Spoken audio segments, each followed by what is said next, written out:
As you now know what web service is, types and architectural considerations from previous video on web service introduction, let's take a deep dive into SOAP.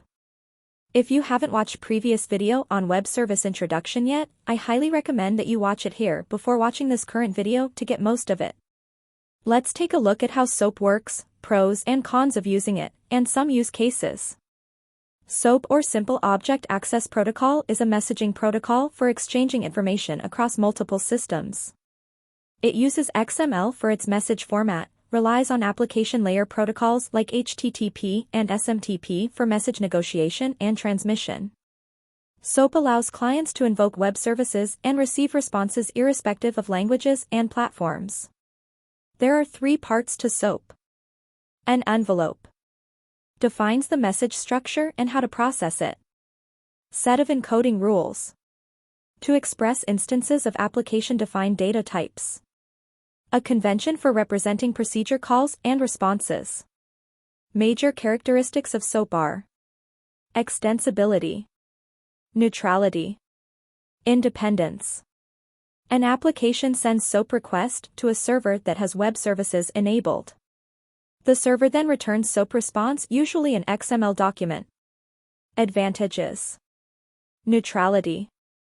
Due to neutrality, it can be implemented with HTTP and other protocols like SMTP, etc. Extensibility. It's extensible with XML namespaces. Independence.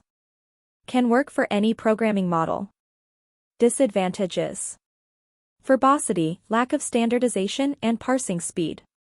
The verbosity of the protocol, slow parsing speed of XML, and lack of a standardized interaction model led to the dominance of services using the HTTP protocol more directly, such as REST. Less flexible.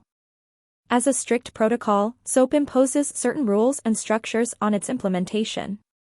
This can limit flexibility and make it less suitable for some modern use cases, such as lightweight mobile applications or microservices architectures. When is using SOAP the right choice?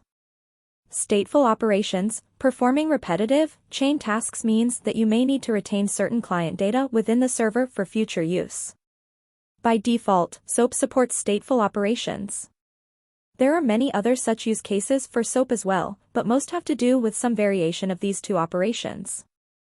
This concludes our today's video on SOAP Deep Dive. Hope you learned a little something today. I'll be bringing more videos in this series soon. Thank you for watching. Comment below if you want me to cover any more topics like this. Please like, share and subscribe to this channel for more videos.